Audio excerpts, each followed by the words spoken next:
Assalamualaikum warahmatullahi wabarakatuh. Salam dan bahagia. Pada kesempatan kali ini, di pertemuan yang ketiga, akan saya jelaskan materi mengenai pengolahan bahan logam. Di pertemuan sebelumnya kita sudah membahas mengenai bahan teknik. Jadi nanti kan otomatis nanti sudah paham bahan teknik itu dibagi menjadi dua, bahan logam dan bahan non logam. Nah, untuk kali ini kita akan membahas mengenai pengolahan bahan logam.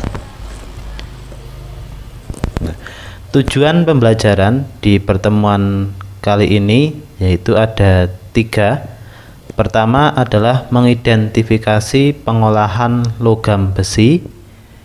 2. Mengidentifikasi pengolahan logam baja. Ya. Ketiga, mengidentifikasi pengolahan logam non ferro. Ya. Ada 3 tujuan pembelajaran. Tetapi nanti ini akan saya bagi menjadi 2 video ya, supaya tidak terlalu panjang durasinya ya. Kita ke slide berikutnya, yaitu pengolahan besi. Nah, kalian tentu sudah tahu, di lingkungan kalian tentu sudah banyak sekali bahan atau benda yang terbuat dari besi, tapi belum tahu bagaimana pengolahan besi. Nah, kita bahas bersama-sama. Nah, pengolahan besi itu dilakukan melalui beberapa tahap. Pertama, itu adalah pengolahan biji besi. Jadi bahan pembuatan besi itu adalah dari biji besi. Kedua, pengolahan biji besi menjadi besi kasar. Ya, jadi besi kasar ini itu belum bisa digunakan. Ya, jadi yang di pasaran itu adalah besi yang sudah jadi. Ya. Ketiga, pengolahan besi kasar menjadi besi dan baja. Ya, besi kemarin sudah saya jelaskan ada 2 ya, besi tempa dan besi tuang. Kemudian baja. Ya, itu nanti tahapan pada pengolahan logam besi. Ya. Lanjut. Pengolahan biji besi ya. Jadi yang namanya biji besi itu adalah gumpalan tanah yang mengandung pasir besi. Jadi di Indonesia itu ada yang namanya tambang biji besi ya. Pasir besi itu dikeruk ya. Nah, itu yang banyak mengandung biji besinya, itu nanti diolah menjadi besi. Sebelum dimasukkan ke dalam dapur tinggi, dapur tinggi itu adalah alat yang digunakan untuk mengolah biji besi menjadi besi kasar. Ya, biji besi didahului oleh proses pendahuluan. Nah, ini namanya proses pendahuluan.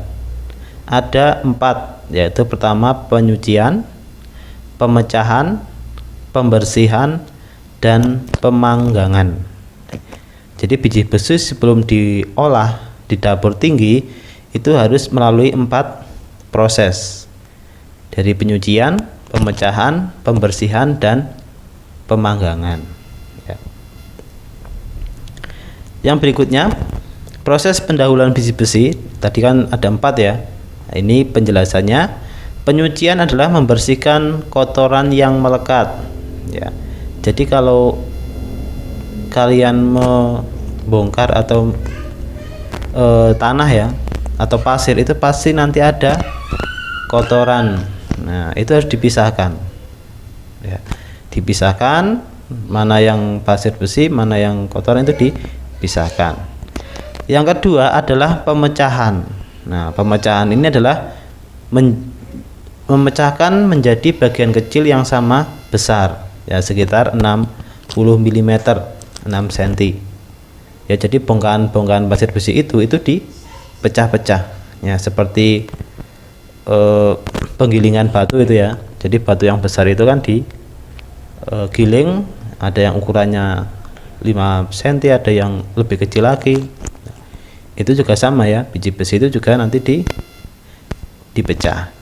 Ketiga, itu adalah pembersihan.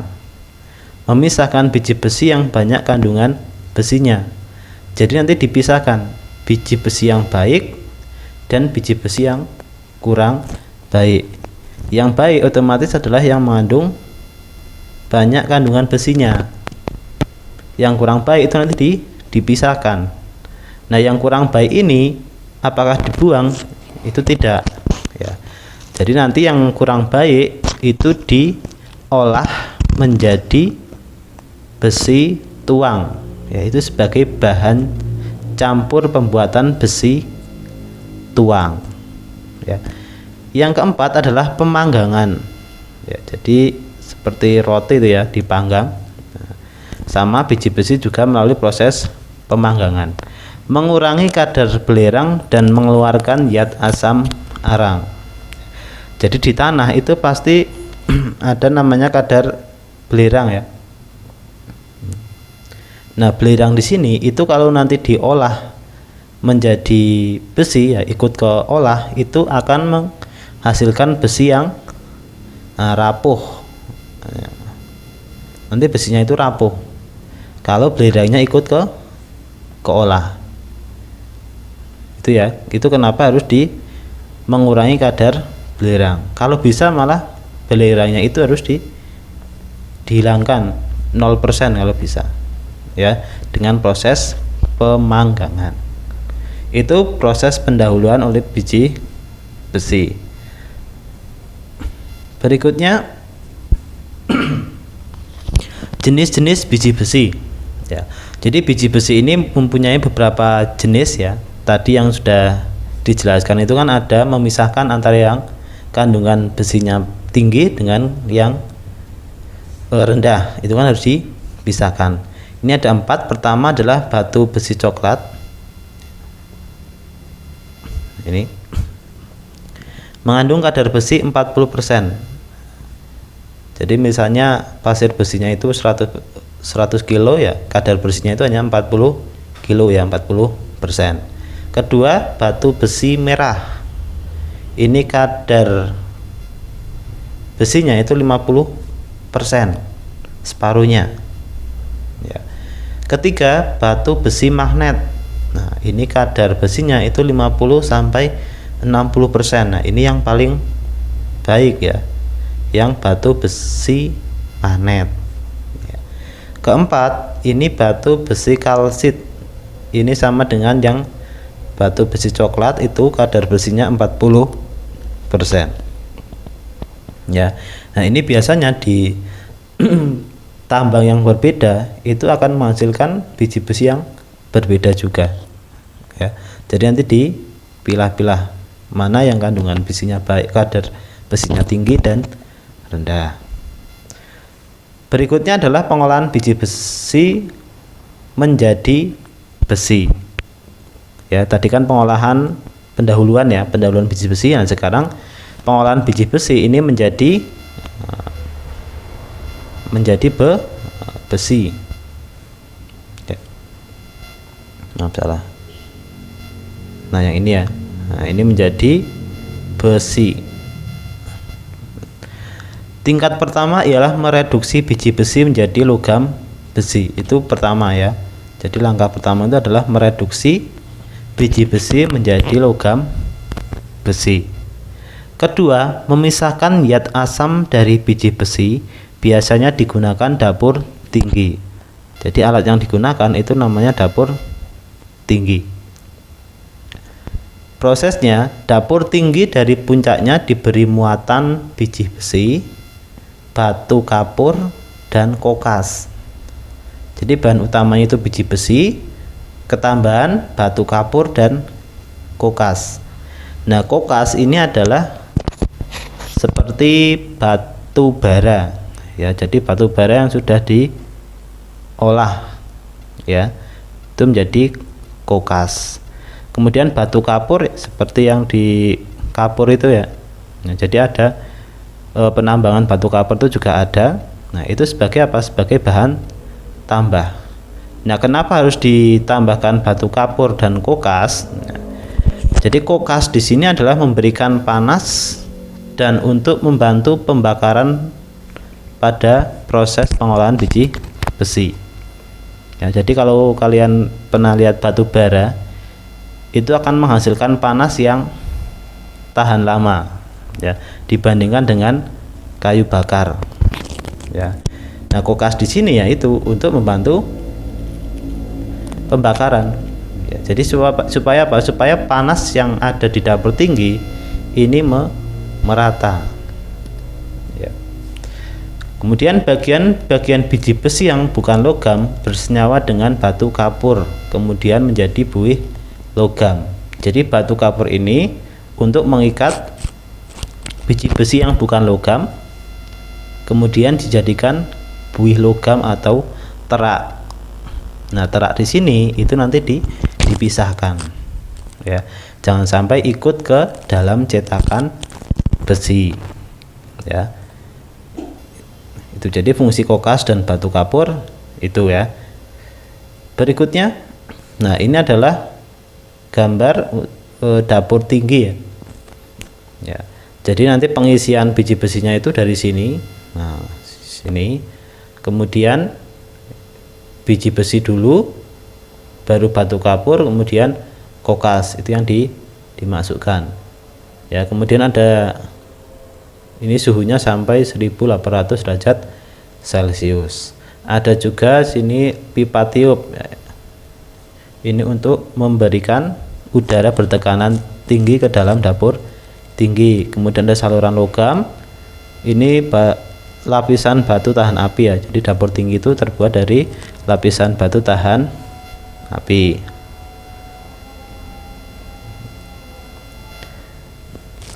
Berikutnya adalah masih sama ya, pengolahan besi. Jadi besi yang mencair itu turun ke dasar dapur tinggi dengan membiarkan terak terapung di atasnya.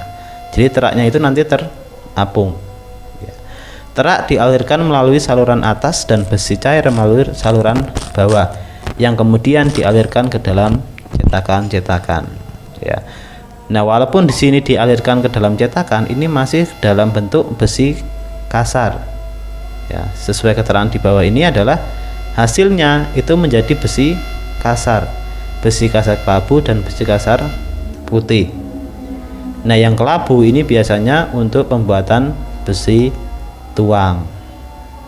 Yang putih ini biasanya untuk besi tempa. Ya. Itu untuk pengolahan biji besi menjadi besi kasar. Jadi hasilnya ada dua ya, ini ya, besi kasar kelabu dan besi kasar putih. Nah, teraknya itu tidak dimasukkan ke cetakan ya, tapi dibuang terak-teraknya. Yang berikutnya adalah pengolahan besi kasar menjadi besi tuang. Meleburkan besi kasar kelabu. Nah, tadi sudah saya jelaskan, besi kasar kelabu ini adalah untuk membuat besi tuang, besi tua dan baja. Ya. Jadi besi tua itu ya, misalnya besi rongsok itu ya, kan ada penjual rongsok ya, itu nanti dilebur kembali. Ya, dengan besi kasar kelabu. Kedua, membakarnya dengan kokas dan batu kapur. Nah, jadi kokas dan batu kapur ini masih digunakan dalam dapur tinggi yang lebih kecil. Jadi beda dengan pembuatan tadi besi kasar. Ya, ini dapur tingginya lebih kecil. Diisi bahan bakar dan bahan tambahan. Nah, bahan tambahannya ini itu sesuai dengan besi tuang yang akan kita kehendaki. Ya, apakah mau yang mudah dicetak atau yang getas dan sebagainya, sesuai dengan bahan tambahnya. Ketiga, jika menghendaki suhu cair rendah tetapi keras dan rapuh, cukup diambilkan besi kasar yang berasal dari biji besi dengan kadar zat arang yang tinggi. Jadi kalau kalian menghendaki besi tuang itu mudah mencair, ya kita ambilkan biji besi yang jelek tadi, yang kurang bagus ya, kita ambilkan biji besi yang kurang bagus tadi ya. Itu berikutnya bahan tambahan silisium. Jadi ini bahan tambahnya itu ada silisium itu untuk menambah kekuatan benda dan mempertinggi titik cair. Jadi kalau susah untuk dicairkan itu ya ditambahkan silisium, kekuatannya juga bertambah. Berikutnya fosfor. Nah, fosfor dapat memudahkan penuangan tetapi membuat besi menjadi rapuh. Jadi mudah dicetak ya, tapi besinya menjadi rapuh. Rapuh itu ya gampang patah. Tuh. Ketiga, bila besi tuang dipakai untuk mutu yang tinggi, maka harus ditambahkan nikel atau krom waktu terjadi proses peleburan. Jadi kalau mau menghasilkan besi tuang yang kualitasnya tinggi ya ditambahkan ini nikel dan krom. Ya. Itu untuk proses pembuatan besi tuang. Nah, ini contoh dapur tingginya ya. Nah, itu hampir sama dengan yang tadi, dapur tinggi untuk pembuatan besi ya. Jadi biji besi, besi tua, kemudian batu kapur itu dimasukkan. Kemudian nanti di sini ada saluran untuk langsung ke cetakan. Nah, setelah ke sini itu sudah bisa untuk digunakan. Besi tuang itu sudah bisa digunakan. Beda nanti dengan besi kasar itu belum bisa ya. Itu. Nah, sini juga ada namanya saluran terak ya. Jadi memang harus dipisahkan karena kalau nanti masuk ke cetakan itu besinya jadi keropos ya. Nah, itu untuk pengolahan besi ya. Nah, untuk pengolahan baja itu akan saya jelaskan di part berikutnya ya, atau di video berikutnya. Nah, jika ada yang mau ditanyakan bisa tanyakan lewat kolom komentar Google Classroom maupun di YouTube. Untuk videonya bisa kalian cari di YouTube, itu banyak sekali video pengolahan besi, pengolahan biji besi maupun pengolahan besi tuang. Itu ya. Saya akhiri pertemuan yang ketiga ini, nanti dilanjut di part yang kedua supaya durasinya tidak terlalu panjang. Saya akhiri, wassalamualaikum warahmatullahi wabarakatuh.